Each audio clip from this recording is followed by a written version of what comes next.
Hey, welcome back to Past Gas, everybody. This week we were talking about Group A racing over there in Europe, and today is kind of like the intro episode. We're going to talk about Mercedes and their entire history with racing, really, but mostly focusing on the Red Pig. If you've heard our series on Mercedes, you're kind of familiar with this car, but this kind of puts it into a broader context of DTM, Group A, and the rivalry that really gave us some really amazing cars like the M3, like some sweet Audis. All those German manufacturers were getting in there and showing what they were strutting their stuff. They were strutting their stuff. That's right. Christina's here. Hi. Jimmy's here. I'm here. Let's get into it. On July 24th, 1971, a massive bright red V8 sedan cruised across the hot asphalt under the Belgian summer sun at the 24 hours of Spa-Francorchamps. The big Mercedes, dubbed the Red Pig, was a completely worked over 300 SEL that was racing behind the backs of the Mercedes-Benz bigwigs. The car had been built by two Mercedes employees in their spare time, and they were dead set on ripping a victory away from factory teams that were dumping heart, soul, and buckets of money into the race. The luxury yacht, which was a full 30 inches longer than the tiny cars it was competing against, barreled through corners and looked like a Doom entry against the more nimble rides. Around the corners, the Red Pig skipped and slowed while it got past. But then on the straights, the 6.8-liter, 428 horsepower V8 came to life and ditched the 4- and 6-cylinder competitors. The Red Pig hadn't grabbed first place, but it did win first in its class and second overall at the 24-hour race. The rogue race car builders raised the eyebrows of Benz executives who hadn't fielded a factory-supported team in almost 20 years. So, how did Mercedes executives turning their back on factory racing sponsorships lead directly to one of the biggest Group A rivalries ever? How did the Audi Quattro push Mercedes into Group A racing? How did Mercedes-Benz inadvertently create the best BMW? All questions that'll be answered today in part 1 of 3 as we examine how Mercedes-Benz got started in Group A racing and how it led to one of the most intense rivalries in racing history. This is Past Gas.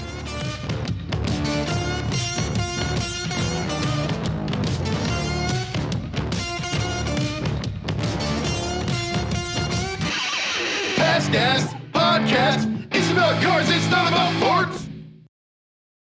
Welcome back to Past Gas, everybody. That's right, it's a multi-parter. We're spooling it up. My name is Nolan Sykes, and joined with me for this series, I hope for all 3 parts. Oh, We'll find out. This is a 3-parter? It is Yeah. a 3-parter. So you got to be in here for the next 2 weeks, Jimmy. So, Oh, I'm Yeah. excited. Yeah. You're trapped. yeah, locked in. We Cancel got, all my Monday appointments. Jimmy Hilton sitting across from me, Hello, Nolan. wearing. I don't know if you guys know this. You listeners might not know this. Jimmy wears the Advan hat every single day. It's a lucky hat. Is that why? Yeah. When did Okay. it start being lucky? Yeah, I don't what's the know. story When I behind decided I looked cool in it. Oh, that's Okay. Yeah. all right. That's Well, luck. I mean, it's pretty lucky to find a hat that you feel makes you look cool every time you put it on. And you know, it's interesting because this hat, the first time I ever saw it was in a Group A video from 1991. No kidding. So okay. Fitting. Did you Very have to order that? Did you find it online somewhere? I found it on the auction sites. Nice. You know. Okay. And I haven't found another one since. No, Yeah. I love this hat. Well, thank you so much. Never for being gonna here. lose it. If someone ever does draw a boardwalk style caricature of Jimmy, you Gotta have that hat. it I gotta must have the hat. include You this got hat. to do that. Gotta have the ad. Jimmy, can you strike a pose for the camera so they can do that? Thank you. Perfect. Wonderful. Very good pose. Perfect. That other lovely, lovely voice and laugh you hear is Christina Felsky. Hello, welcome back. Hi. to the Christina. studio. Thank you. Hello. I'm here. How have you been? I'm great. Yeah. Yeah. Okay. I'm doing great. Hanging. Can't complain, man. Yeah. So yeah, we're going to talk about some German Group A racing here. I am Very cool I'm topic. very excited. Yes. So Yas. Da. That's Russian. That is not German. Oh shit. All right. Well, now we gotta go. Well, What is fuck. yes in German? Is it ja? Well, no is 9. Nah, yeah, we know I know that. that one. Yes. Ja. Ja. Ja. Oh shit. Da and ja. Very That's close. pretty embarrassing. I want to apologize. The only German I know is Ich habe in meinen Hosen gescheißen, which means I just shit my pants. And that's because there's this movie called Stalingrad, which is about the German great movie. occupation of Stalingrad. It came out in I want to say the 80s or 90s. Yeah, where all the Russians have British accents, right? No, it's all in Russian and German. Yeah. Oh, is this There's a newer one that's called Stalingrad. Okay. This is the other one. This is an older one. And this German soldier goes around a corner, shoots another German, killing his compatriot, and then says, "Ich habe einen Hosen geschissen." Oh my God. Shit my pants. So That's that so stuck funny. with me. There has to be at least 4 Stalingrad movies. So I think I'll have to find. I was too young the right when I one. saw that movie. That was anyway. Okay, so let's shift gears here a little bit Oh. and get into some Group A racing. Well, Mercedes-Benz has always been a bit of a more reserved luxury car company. They were often the first kids on the block when it came to racing. In 1902, 27 years before BMW built their first race car, Wilhelm Maybach sat down in Stuttgart and put pencil to paper to design a car the likes of which had never been seen before, the Mercedes Simplex. Up until the turn of the century, cars were pretty much just weird one-off horse carriage-looking creations that would pop up at fairs, belching steam and rolling coal all over the poofy-dressed aristocratic ladies. Ooh. But Maybach said, enough! Enough is enough. Enough is enough. And he designed a slightly better-looking horse carriage creation that didn't plaster the drivers in fuel or horse manure. And the crazy thing had a 5,315 cc inline 4-banger that made 40 horsepower. The wagon-esque race car rolled up to the Oberforsthaus Going to be a lot of that on this episode. Oberforsthaus circuit and wound up taking first place in the Frankfurt circuit race at the end of August that year. Then the burgeoning automotive companies started stacking up wins and even set the land speed record in 1904 with a blistering 97 miles per hour, trouncing Henry Ford's speed of 91.37 miles per hour set 5 months before on a frozen lake near Detroit. Okay, real quick, just for the We're starting listener. so early. The Simplex, it looks like your classic early 1900s car, very Model T looking esque old Cadillac, old jalopy is what I would say, like old man Jenkins and his old jalopy. He's driving something like this. Damn kids. Yeah. So I just want to imagine you driving something like that at 97 miles an hour on my God. basically bicycle tires. Yeah. That's That's a lot. That's sketchy. That's sketchy. That probably feels way faster than going 97 in any modern car right now. So now the Maybach name associated with, Rick Ross first. Yeah, But I was going to say that. ultra luxury cars, but bounce. not racing cars. They got that bounce. They do got that bounce on their do air got that suspension. bounce. But it's interesting how that kind of shifted a little bit. Yeah. Anyway, continue. Sorry. For sure. I'd yeah, like no, to thank know. you for that. I hope we context, learn Nolan. about the shift in this episode. Maybe I not. believe we shall, it seems. Okay. So it's safe to say that racing was part of Mercedes-Benz from day one. 30 years later, thanks to the backing of a guy named Adolf Hitler, Benz was diving back into land speed records with a car designed by Dr. Ferdinand Porsche and driven by Hans Stuck. The group of Nazis yanked the motor from a Messerschmitt fighter plane and tweaked it to an insane 44.5-liter inverted V12 motor that pushed 3,000 horsepower.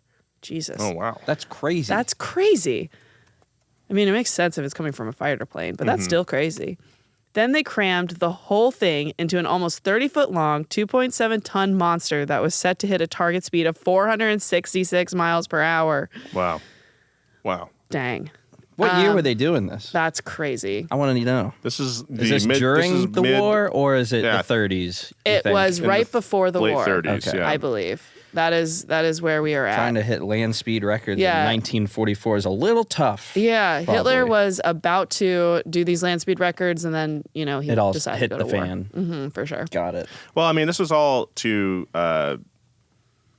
establish the superiority of German engineering, the glory of the Third Reich, and all Right. that. I mean, that's why that was such a big deal when Jesse Owens won at the Olympics. Was like that Got was it. kind of like Yeah. The U.S. a rebuttal triumphing. against that, obviously. Yeah. Yeah. So, I mean, they were doing the same thing here. The Nazis loved doing all sorts of these kinds of projects. But they couldn't build an aircraft carrier. Suck on that, Hitler, you dumb bitch. How about you learn how the ocean works? So, good point, Jimmy. Yeah, good point, Jimmy. Couldn't do it. And obviously, they probably wouldn't have broken this land speed record either. Mm-hmm. Some people just know the best rate for you is a rate based on you with AllState. I take a lot of pride in my driving. I'm very safe behind the wheel. So why should I pay the same rate as someone who isn't? It just doesn't make sense. With AllState, the more safely you drive, the less you'll pay. Who doesn't want to pay a rate based on your own safe driving? You're in good hands with AllState. Not available in every state. Rates and potential savings vary, terms and conditions apply. In some states, your rate could increase with high-risk driving. AllState Fire and Casualty Insurance Company and Affiliates, Northbrook, Illinois. You guys, I'm so excited to announce our partnership with Hankook Tires, our sponsor for this episode of Past Gas.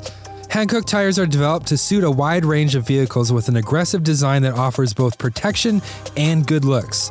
Dynapro SUV and light truck tires can take you from point A to who knows where in comfort and style. With long tread life thanks to Hankook's durable compound, you're sure to get both on and off the beaten track again and again. With Hankook's extensive product family, you're sure to find something that suits your needs. There's a reason that Hankook is the best in the industry and we chose them as our partner sponsor. We use them for our personal cars all the time. They're just great tires and they look great. Anything that you want to do in a car, there's a tire and Hankook makes it. So get your tire journey started at hankooktire.com and see just how far these wheels can take you. That's Hankook, Hankook, hankooktire.com.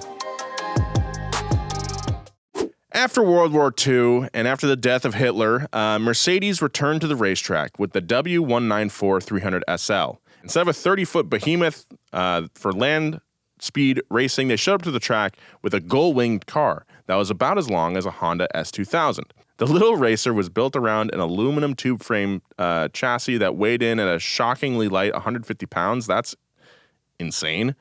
The steel frame of a C5 Corvette tips the scale at 502 pounds, while VW Bug Pan weighs closer to Bug Pan weighs closer to 400 pounds. That's crazy. So, I mean, obviously, though, this is in the 50s, so they're using a lot less material. They don't have as many safety considerations as something like a C5 Corvette would. So I think that skews that a little bit, but that's still very impressive. While on the winningest of winning streaks, Mercedes plunged headfirst into disaster. After the legendary Sterling Moss drove the all-new 300 SLR to a record-setting victory at the Migl, all eyes were on Team Benz at the 24 Hours of Le Mans.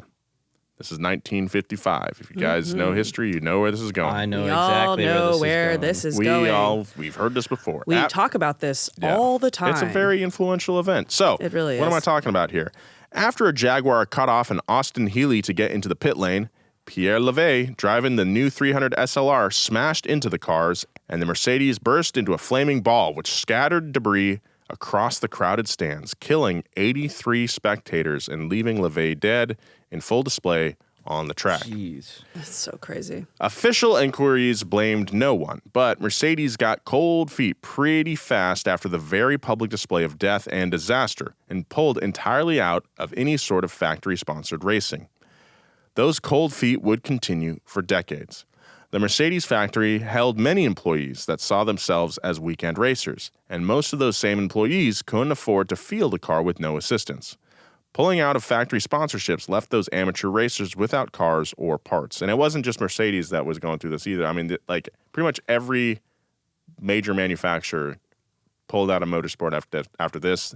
They needed to regulate themselves, basically. They didn't want government oversight telling them what they could not and could not do. So they did that voluntarily. And it spawned a lot of other cars, like the GTO over here in America. You had guys building hot rods and race cars behind the backs of executives, and I mean that's what we're going to talk about more right now. That's what I'd love to see. I work on the project after 5 o'clock. Yeah.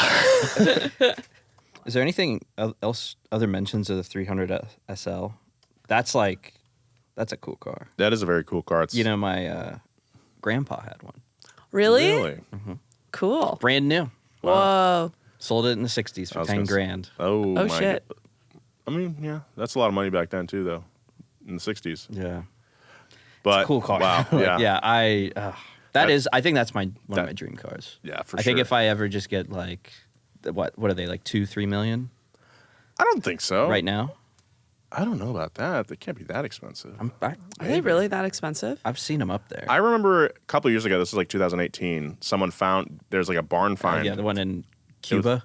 I don't know where it was, but it was black and, of course. Oh, it that had one nice- was in Florida, I Nice think. patina on Yeah. it. And the interior was like super ratty, but it's like, that's like the ideal for me is finding something like that. And then you can just drive it and not worry about scratching it or value, anything yeah. like that. You know, make the interior nice and comfortable, Mm-hmm. but just enjoy it. And it has a lot of character too.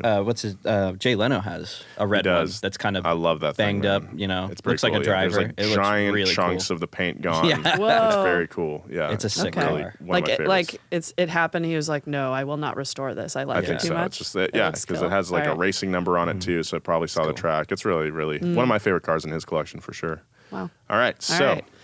Well, while Mercedes sat back and watched the world of racing pass them by, their faithful employees weren't quite ready to do the same. 10 years after the Le Mans disaster, Hans Werner Aufrecht, an engineer, was testing and tuning the 300 SE race engines that Benz sold, but didn't use themselves, and it made him sad. He was sitting outside the window, like of the factory, just like watching Yes. race cars go by. He had his hand to the window. I wish that was us. And you know what? He now haunts that factory, and there is a. They say on certain days you Yeah. can see the handprint. when there's just enough condensation on When the the race cars pass at the perfect point. Yeah. You can just barely make out his little handprint on the wall. Anyway, so he met fellow enthusiast Erhard Melker, another engineer fresh out of university, and they spent all day talking about race cars and race motors and why Mercedes should continue racing. sounds like a conversation around here. I really Everybody does. always talking about cars here. Yeah, that's Hey. true. What are you doing with that little EF? Throwing a race engine in Crying that? about it. We have our project car drag race, Oh, yeah. similar to our daily driver drag race video. Yes. And I'm trying to get my Impero ready. I went to go fire it up the other day, and what happened? I feel like yeah. Did you fix it? a relay underneath the dash or something Uh-oh. like popped. So I need to replace that and get it fired up again, and then try to reset the timing on the. It's just not running very good. 'Cause I Nolan's really wanna bring it- Imperial. Return of the electrical gremlin. That's right, for real though. Although I think it's just that. I think it just needs to be replaced. It's fine. It's fine. Yeah. It's fine. It'll work out. It always works out. I feel like we're gonna lose at least 5 project cars that day. Oh yeah. Like I'm Are you kind of racing in it? no. I'm kind of concerned. the attrition is going to be high for sure. Like, we only everyone have is- one trailer. Like everyone, yeah, we should probably consider that. Be like, hey, we need to some hire backup. Philly, have him Yeah. on retainer Stand for that by. day. Seriously though. For real. 'Cause We it'll should. work. Good idea. We Yeah. should talk about that. Yeah, because there are so many people who are like, yeah, it's running, and I'm like, you seem nervous though. It's fine. It'll be fine. It's like, that's exactly. I think it's that's the excitement. Well, anyway, after work, while the rest of the Benz engineers were working, Melker and Aufrecht were sneaking back to Aufrecht's basement and tinkering on the 300 SE motor because they saw some serious potential. During the day, they'd head to Mercedes HQ, but at night, they were helping local racers unlock the ponies in a 3-liter single overhead camshaft inline 6 that came stock in the 300 SE. Okay, cool. In Nice. 1965, one of Aufrecht's co-workers, Manfred Scheich, wanted to enter the renowned German touring car championship. And what's that called in German? You know, I know it so well. It's What's it called in German? I can say it. Just give it. I'm winding up. We should Okay. all say it how we think. Yeah, it's let's all say pronounced. it at one time. The Deutsche Deutsche Rundstrecken Rundstrecken Meisterschaft für Tourenwagen. Tourenwagen. I Good think we job. I nailed think it. we Yeah, did good. nice job, team. Deutsche Rundstrecken Meisterschaft für Tourenwagen. Yeah, it's good. Great. Aufrecht and Melker hooked Scheich up with the best they could do on a basement workbench. Not only did the worked over 300 SE get Scheich on the track, it took him to the podium Let's go. where he won first place 10 times that year. That's a lot. That's a lot of first place on something we didn't know would work. That was built in a basement. That was built in a basement. Yeah. That's great. You love That to guy see had it. his tea and biscuits, or probably not tea and biscuits, his sausages and beer. Probably right next to that engine. Some sauerkraut. Yep. I love sour. That just sounds I'm like of German someone- heritage, and I have recently rediscovered how much I love sauerkraut. Not I- warm, but cold out of the jar. Never understood it. I think it's because I buy the like LA woman version of it because I get Bubby's. You know Bubby's, the pickle company? Yeah, I do know Bubby's. Yeah, Bubby's, the pickle company. My girlfriend craves Bubby. Yeah, not sponsored. Open to it. But yeah, the Bubby's sauerkraut I eat out of the jar. And fellas, standing over my sink. And fellas, she's single. That's true. That's the thing that I do so worry about is I'm like, how many of my things I do at my house are going to be just the weirdest when I'm not anymore? No, it's not. I think other people probably do that. I've think lived with everybody partners before, has. but I've gotten weirder. You know what I mean? Like, Yeah, no, I wouldn't worry about it. I wouldn't worry about I'll eat cereal out of Tupperware sometimes because I don't have a clean bowl. So I'll just get the old Tupperware out. That's funny. see, I always have a clean bowl. I will say that. I'll say that about me. Anyway, so the combination of numerous wins from the team and the Sutton appearance put the former Daimler duo on the map, and they became the premier engine builders that other factory teams were forced to keep an eye on as they fielded their own teams. Keep an eye on All those right, guys. These guys, Albrecht and Melker. These guys are building up their cred on the circuit, but they were still working without support from the Mercedes mothership. Until one day in 1966, they had enough and said, 9! Albrecht and Melker ditched Daimler-Benz and went solo. The two engineers marched down to Bergstall and opened up their own shop, which they called AMG, for Albrecht, Melker, and the town of Grossbach, where Albrecht was born. For 5 years, the pair cashed in on their big reputations and built engines that racers begged to put in their car. Please let me put my car in there. Give me a little engine. Just give me a little engine, a little piece of it. The Benz executives still turned their back on their prodigal sons of the track. But by this point, Albrecht and Melka didn't need those big wigs anymore. They had their own shop with their own tools and made their own money and spent it how they wanted to. On Seafood towers. Nice, Jimmy. But actually, That's an inside joke. It is a bit of an inside joke. So what they want, I mean, it's a very inside This joke. is an It's a great extreme one. inside It's a great joke. one. We got- Someday it'll all be Okay, explained. People- Sure. Seafood Tower. That's all you need to know. Yeah. So what they really wanted to spend their money on was not seafood towers, Jimmy, but a big red pig, specifically the late 1960s 300 SEL. This monster was as long as a giraffe was tall, a full 16 feet, and weighed in at just under 2 tons. The massive Merc sported a 6.3-liter V8 that made 247 horsepower and 369 foot-pounds of torque, which made it the fastest production four-door in not just the German market, but the entire world, which for the AMG boys seemed like the all right place to get started. That's as big as a great white shark. Really? Some Some can be, could be. could be smaller than one too. Yeah. That's a pretty big car. That's a pretty big car. That's a pretty big shark. We're going to Imagine need a that. bigger boat. Nice. Imagine that car coming at you when you're surfing. You know what I mean? Oh boy, that's I'd rather and it see goes the- oink, oink, Yeah, oink. that's almost as long as my truck. yeah. Yeah, Your truck's not that big. it's not. I love it. 16 truck. feet is big, but not also that Not big. insane. Yeah. All right. It is big for a race car, though. And That that's is what true. we're going to talk about. Albrecht and Melker rolled the giant sedan into the AMG HQ garage and got to work. They yanked the stock motor, busted out the boring machines, not boring as in uninteresting, but boring as in make this bigger, and increased the displacement of 2 full milk jugs worth of motor at 6.8 liters, which almost doubled the horsepower to 428. How Wow. many jugs of Fago is that? So almost 3.5 liters of Fago. It's a lot of fuego. That's a lot of Fago. Then they started cutting sheet metal and widening axles. They flared the fenders and slapped on some aluminum doors to make the red pig almost look like some rich kid got lost and ended up on the racetrack with his daddy's car, but this time with rally lights. For its first big test, the Benz 300 SEL 6.8 chugged into pit lanes at the 1971 24 Hours of Spa in Belgium at Spa-Francorchamps, my favorite track to say out loud. I didn't know it was called that. So, I didn't know. I just thought Spa. Spa-Francorchamps. Franker Interesting. Champ. Franker Champs.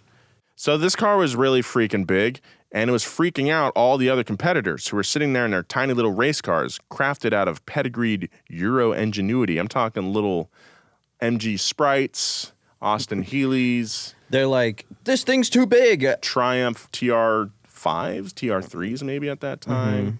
Little baby cars. There's probably an air-cooled Porsche in there. Probably. This thing's a big old. It's a bratwurst of a car. Big. He's a big boy.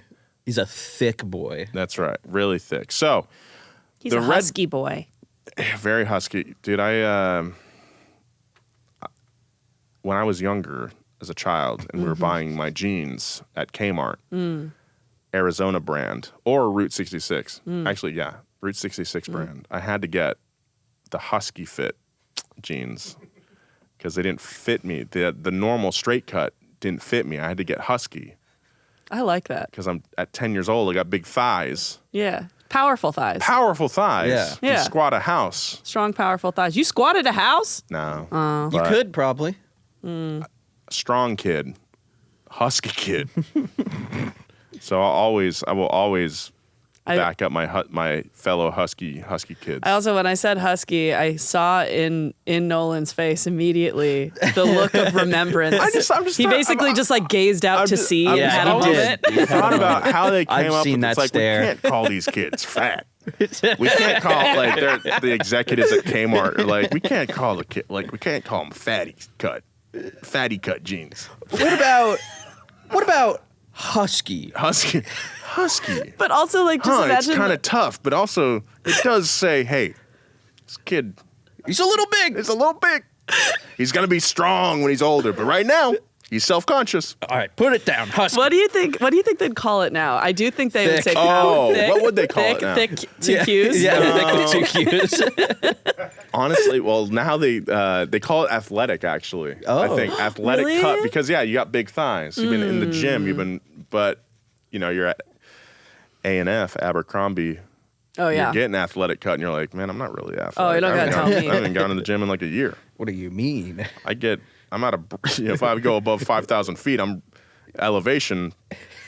I'm searching for air anywhere I go, man. I'm not athletic. What are we doing? I can't breathe. I can't breathe. Just call me Husky again. Are you struggling to get the much needed sleep you deserve? Well, luckily, it's great sleep summer with our partner, VIIA Hemp. That's right, no more counting sheep or tossing and turning in the summer heat. VIIA Hemp is a company dedicated to harnessing the natural benefits of hemp to create high-quality wellness products. Trusted by over 250,000 customers, VIIA Hemp aims to empower individuals to enhance their quality of life naturally, offering solutions that promote sleep and relaxation with their New Dreams formulations. And also, it's not just specific to sleep. VIIA also offers a wide array of other gummies with and without THC, ranging from 0 to 100 milligrams. So, if you're looking to improve your sleep, focus, or have a little pep in your step, VIIA has something for you. And the best part is, VIIA legally ships to all 50 states in discreet packaging directly to your door with a worry-free guarantee. Look, man, it's hot outside. I am tossing and turning, and I think VIIA is a great product to help you get some Z's. So if you're over 21, check out our link in VIIA's website and use our code GAS to get 15% off. They'll ask you where you heard of them. Please support the show and tell them that we sent you. Get the rest you deserve with dreams from VIIA. So the big husky red pig started 5 positions back and quickly made it to the front of the pack, where it remained for the entire 24 hours. The beefy Benz bullied its way through the crowd and wound up blowing away the competition and taking top place in the cars class, as well as second in the race overall against cars that were custom designed to win that exact race and drivers who had been running that track for a decade. That's insane. Alfrecht and Melker thought perhaps it could have stolen the checkered flag if the big thirsty pig didn't have to keep stopping for gas. Story of my life. I don't know. Open to interpretation. I love this car. Yeah. We've talked about it car's so cool. Ad nauseum at this point. Again, we've talked about it almost too much. I hope you guys are enjoying yet another iteration of this, but this car is so sick. Like, I love this car. 100%. If you haven't seen a picture of it, It go will, look it at will one be right now. here. Yeah. Yeah, and if you haven't heard did we do like a 4-part series on Mercedes? It was like so many. It was long, but if you want to know more about this car, check out that series. 'Cause Yeah, we talked about it for a go more while. into detail on it. Is this thing in Germany still? It's still probably at the AMG Museum. Either there or somewhere in Miami. All right, Why so Miami? Because The Rock lives there. No, I don't because know. everyone's so rich. So in that 24-hour time span, AMG sealed its fate and secured a place in the heart of not only Mercedes enthusiasts, but also the suit and tie brigade that ran Mercedes. All right. It's called the Red Pig and it won? It's one. It's a one. As the early 70s became the 70s car enthusiasts know and hate, Mercedes wasn't spared the gas crisis. Racing was pretty boring on both sides of the pond for people who were into production car racing. While Europeans were definitely putting out cars that were light years ahead of Chevettes and Yugos, they're still kind of blah. Blah. Towards the end of the 70s, Benz was rally racing their V8 coupes. Nice. The factory whipped up a few cars for the Vuelta a la America del Sur, a 30-day, 4,350-mile-long grueling race that winded from Buenos Aires to Rio, Bogota, Lima, and other cities in other countries. We need more races like that. I agree with you on that. I think love that kind of style. I too. love just treating another country's roads like my own personal playground. They get I tourism out love of it. expecting a country's populace to just Get care out for of the my- way. yeah, get out of the way. Out of the way. It is funny. The more, honestly, the more like podcasts we've done and the more videos we've made, I'm like, it's kind of messed up sometimes. Some of these races are kind of messed up. They're Yeah. kind of messed up. I But mean, we could go down this rabbit hole if we wanted, but let's just bob around in the ocean Okay. of, you know, let's do it. Okay, acceptance. The V8 Mercedes squeaked out a win by just 20 minutes.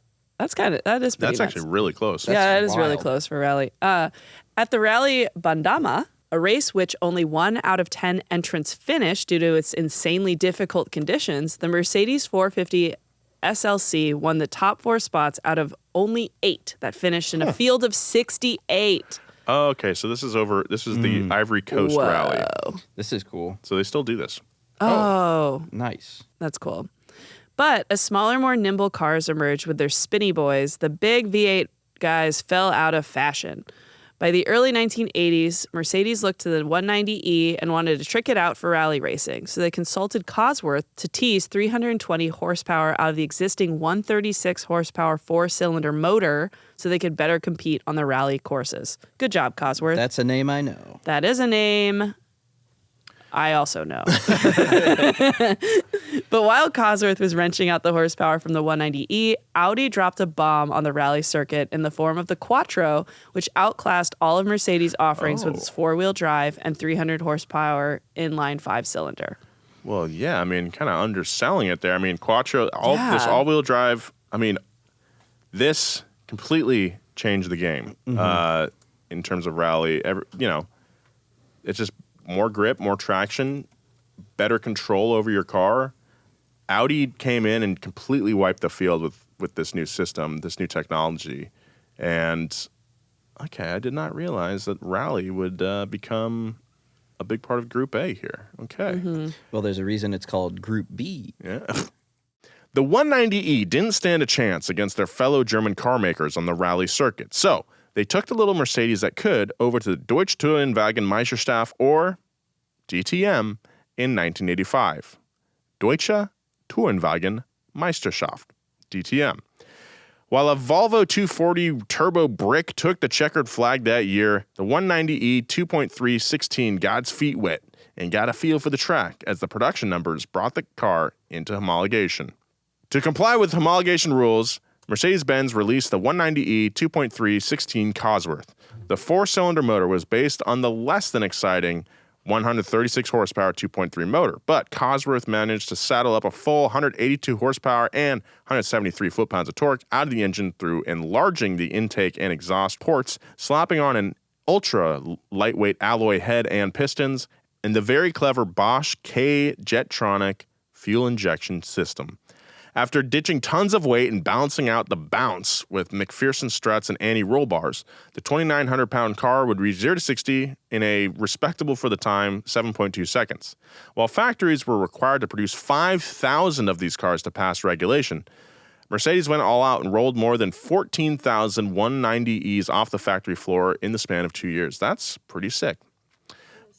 Back at the DTM circuit in 1986, the car's first year saw out 2 big wins and Helmut Marko from Team AMG taking runner-up for the whole championship, even though he started the season 3 races late. Oh, Helmut Marko. Wow. Okay. Dang him. Dang, Helmut Marko. At the ADAC Eifelrennen Volker... What the... Let's say it all at once. At ADAC, Eifelrennen Volker Wilder bested the V8 Rover Vitesse by a single second and the BMW 325i by more than 40 seconds. More teams picked up the 190E Cosworth as a racing platform and drove them to top 10 finishes with confidence. This thing was a weapon. The Bavarians, though, watching the little Merc, were not happy. They witnessed their 325s and 635s get trounced by Volvos and the Cosworth-powered Benz, and they saw Imola red. That's a little BM joke for you. That's a little BMW joke for you. BMW wanted some dubs of their own, and they wanted to do it with the E30. But as it stood, the car just wasn't up to the task. So they stripped the car down and started from zero to build the M3 with the help of M. M was BMW's motorsport division. They were formed to, quote, bring the speed to dealerships and let the average Joe get behind the wheel of a true performance car. And that's exactly what AMG called down on themselves with the 190E. They just kicked off the biggest grudge match in German racing history, and they were absolutely not prepared for what would happen when the M3 hit the track for the first time. They kicked the hornet's nest. This is going to be a hornet's nest. This is the intro episode. That's a lot of angry This is hornets. the prologue right here. I am very excited for the next episode. I'm glad. This is like the peak racing. This is it. Like of European sports cars. That's right. This is sweet. And we're not over yet. In 2019, Mercedes-Benz made a commercial thanking BMW for 100 years of competition and rivalry. While the two manufacturers have totally different philosophies, and Mercedes almost bought BMW in 1959, they've managed to stay at each other's throats for a solid century. Without the 190E Cosworth ripping up DTM, there would be no M-Class BMWs. But going back to 1970, the BMW Alpina 2800 destroyed the entire field at the 24 Hours of Spa, which helped inspire Alfrecht and Melker create AMG to roll up in their 300 SEL in the first place. It doesn't matter if the chicken or the egg came first. What matters is these two manufacturers going head-to-head, leading to the birth of some of the most iconic cars of all time, and they kept getting better. As BMW tweaked their M3, Mercedes kept releasing new evolutions of the 190E. These cars got faster and faster, and the people who benefited, aside from the car makers racking in dump trucks and money, were the normal drivers who got to see it trickle down into their local car dealerships. The Group A rivalry between BMW and Mercedes led to a swath of high-performance street cars that fueled games like Gran Turismo and Forza and created what is still referred to as the golden era of production car racing, as Jimmy mentioned, the late 80s to the late 1990s. And that's what we're going to talk about next week. The birth of the M3 and beyond. Woo! I'm excited. Woo, woo, We did it. That's going to be so sick. Yeah. I mean, Good. It was a good refresher. A good Yeah. refresher. I think yeah. that's the thing is like, it's hard to do an automotive history podcast where you don't talk about some of the same stuff. Like, That's true. You know, There's the a lot Red of setup. Pig and Yeah. also Hitler a lot of the times, Yep. other fascists, Yep. you know.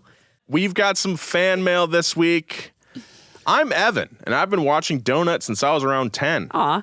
You guys have made a huge impact on my interests and hobbies as I was growing up. I've seen just about every high, low, and up to speed there is, and I've been using Past Gas as my dedicated lawn mowing podcast since Ford vs. Ferrari. I love that. Dude, that's so solid. I wish sick. podcasts existed when I was 10 because I didn't even have an iPod when I was 10, but I know what you mean about mowing lawns, dude. I wish I had a I've been there. lawn to mow. No. We live in California. actually kinda That's not sucks. drought safe. It kind of sucks. Yeah. Mowing lawns. Anyway, I'm writing to you today because I recently got my first car, a 2004 Mustang. Nice. Because of watching people like you guys, I've been able to start wrenching on the car semi-independently. If it weren't for Donut, I probably wouldn't be interested in driving yet. Wow. How go, old are dude. you? So probably Evan? 16 or 17 Okay. probably. Thank you so much for the impact you've had on me as a person. The entire squad has been a part of making me who I am today. Sorry if I'm not exactly the target demographic here, but I managed to slip through the cracks, and it was probably one of the best things that I could have asked for. Evan, much love from Idaho. Well, thank you, Evan. Thank you. For your letter, and I'm glad that we could kind of nudge you in that direction a little bit. Also, Evan, you're the exact target demographic. Yeah. You're the exact demographic, once Evan. he turns 18 to 34 years old, Yeah. that's the real, true demographic there. No, but yeah, man, have fun with that Mustang. Honestly, dude, you have any questions about how to work on that thing? Chris Fix, he's got you covered. Yeah. What? He's good at that. He's got the same He's good at that Mustang, stuff. too. Yeah, he's got that same generation Mustang. So, no, but that's really cool, man. And keep mowing those lawns, dude. I hated doing that. Until I got my iPod, then it was tolerable, but I hated mowing my lawn. That sucked. Mostly crabgrass. Anyway, thank you so much for listening to Past Gas this week. Follow Jimmy at russelledjimmy.jp on Go. Instagram. Follow Christina at At- Christina Felsky. That's right? true. Follow me at Nolan J. Sykes if you'd like. If you'd please, I don't know. I've been seeing my followers been going up lately. It's Nice. interesting. That's great. Yeah, thanks to our crew, Gavin Kinzel, Nick Giamuso. We'll see you next week with part 2 of DTM Group A. Let's go. I'm excited. Pew!